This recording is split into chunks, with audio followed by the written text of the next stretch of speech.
ఈ డైవర్షన్ ఉంటుంది చూసారా, ఈ డైవర్షన్లో భాగంగా ఆ సిరీస్ ఆఫ్ ఈవెంట్స్ ఒకసారి చూడండి.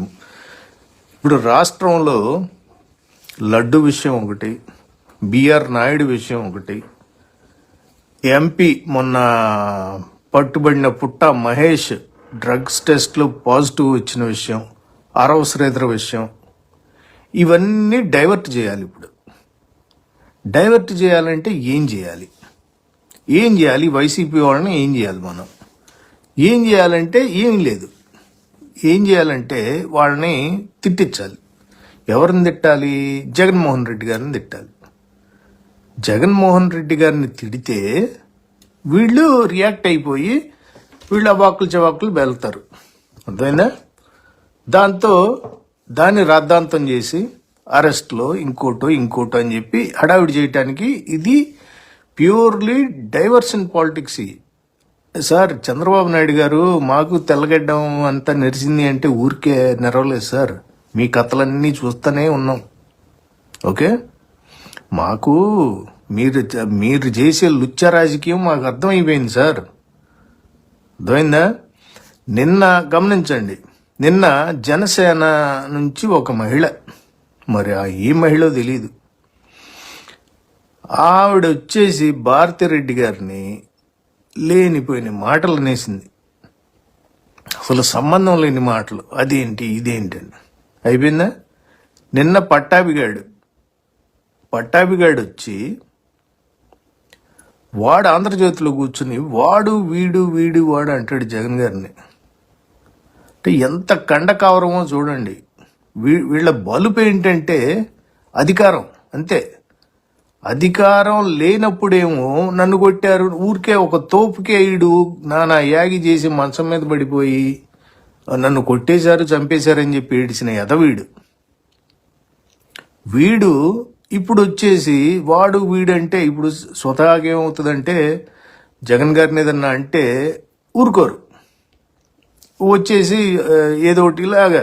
ఇప్పుడు నేను అందుకే వచ్చింది, నాకు కడుపు రగిలే నేను వచ్చింది. సో ఇలాంటివే రెచ్చగొట్టే పనులు. ఇప్పుడు వీటి వలన ఏంటి, ఆ బిఆర్ నాయుడుది అది అయిపోద్ది, లడ్డు విషయం పక్క వెళ్ళిపోద్ది, ఇప్పుడు ఈ ఆరవ శ్రీధర్ గాడిది అయిపోద్ది, ప్లస్ ఈ ఎంపీ పుట్ట మహేష్ది కూడా సైడ్ అయిపోద్ది. ఈ గొడవలో ఉంటారు ఈ వారం రోజులు జనం. అందుకని తిట్టించాలి తెచ్చి.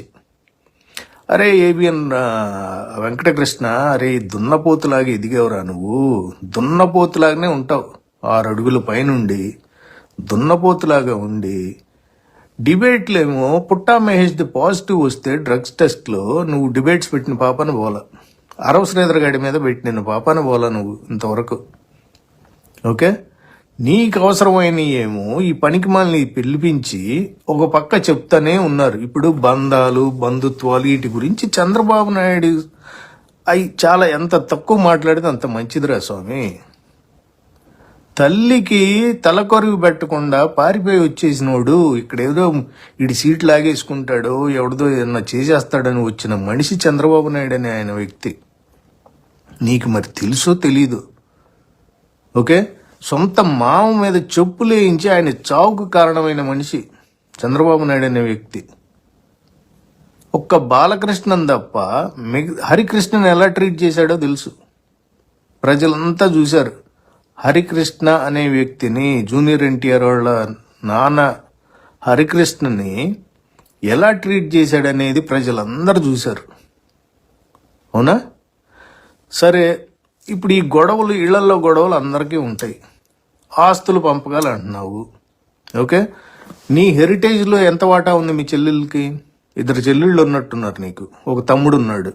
పాపం ఆ తమ్ముడినేమో గొలుసులతో కట్టేసి బయట ప్రపంచం చూపించకుండా వాడు చచ్చిపోయేదాకా వాడిని అట్టా కట్టేసి వాడి జీవితం నాశనం చేసావు. వాడి జీవితం నాశనం చేస్తేనే వాడు ఒక టైంలో వచ్చి కాంగ్రెస్లో పోటీ చేశాడు.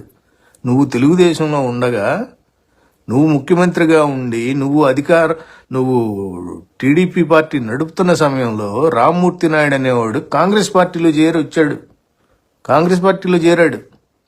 నువ్వు సొంత తమ్ముడు నీకు. మరి ఏం చేశామరు అప్పుడు? అలాంటి వ్యక్తి చంద్రబాబు నాయుడు. ఓకే, ఇలాంటి చెప్పుకుంటా పోతే హెరిటేజ్లో ఏమన్నా వాటాలు ఇచ్చాడా, లేకపోతే ఈయన ఆస్తుల్లో ఏమన్నా వాటాలు ఇచ్చాడా? ఎన్ని వాటాలు ఇచ్చాడు? ఎంతమందికి ఇచ్చాడు? ఇన్ని దారుణాలు చేసిన మనిషికి నువ్వు తెచ్చేసి ఆయన ఏదో ఎగ్జాంపుల్గా అన్నట్టు పెడితే ఆయన గురించి కూడా పెట్టు డిబేట్. మరి ఒకరోజు చంద్రబాబు నాయుడు గారి గురించి కూడా పెట్టరా ఒకరోజు. ఎంత ఆస్తి, లేకపోతే పబ్లిక్గా బయట పెట్టండి. అవి షేర్స్ ఉంటాయి కదా, హెరిటేజ్లో ఇంత ఇచ్చాడు చెల్లెళ్ళకి, తమ్ముడికి ఇంత ఇచ్చాడు, అసలు ఉట్టి పుణ్యానికి ధర వాళ్ళు అడక్క ముందే ఇచ్చేశాడు, ఇవన్నీ పెట్టండి అవి కూడా. నువ్వు ఊరికే వాడిని తీసుకొచ్చి, ఆడు పట్టాభిగాడు దున్నపోతులా ఉంటాడు, వాడిని తీసుకొచ్చి సేమ పొందాడు కూర్చుని, వాడు అన్నం తింటున్నాడో మరి చంద్రబాబుది లోకేష్ది పెంట తింటున్నాడో తెలియదు వాడు. ఓకే, వాడు మాట్లాడే భాష, వాడు అరే పట్టాభి నువ్వు ఇలాగే అవాక్కులు చవాక్కులు పెళ్తా ఉండు, ఈసారి పోయినసారి అంతా నైస్గా అయితే ట్రీట్ చేయరు నిన్ను. ఓకే, నీకు ఎంత మదం అంటే అధికార మదం.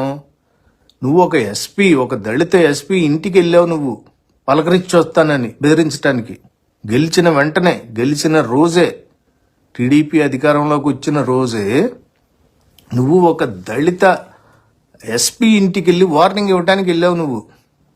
ఓకే, నువ్వు గుర్తుపెట్టుకో, ఏమి కాదు.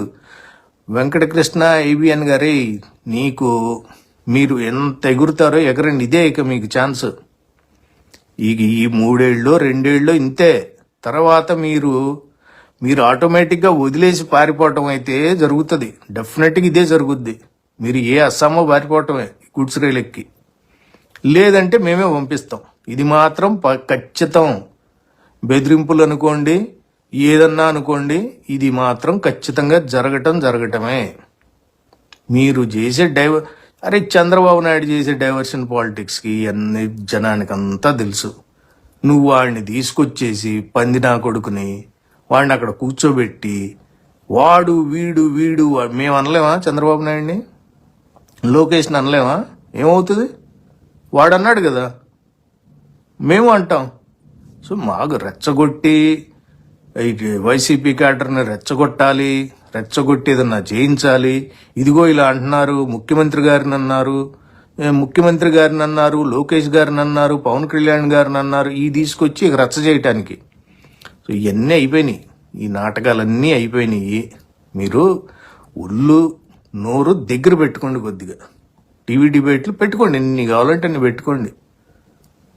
మీరు ఏంటండి డైవర్షన్, అంతే. డైవర్షన్ కోసం అని చెప్పి నిన్న పనికి మాలింది, అది ఎవరో కూడా తెలియదు, జనసేన మహిళ అంటది.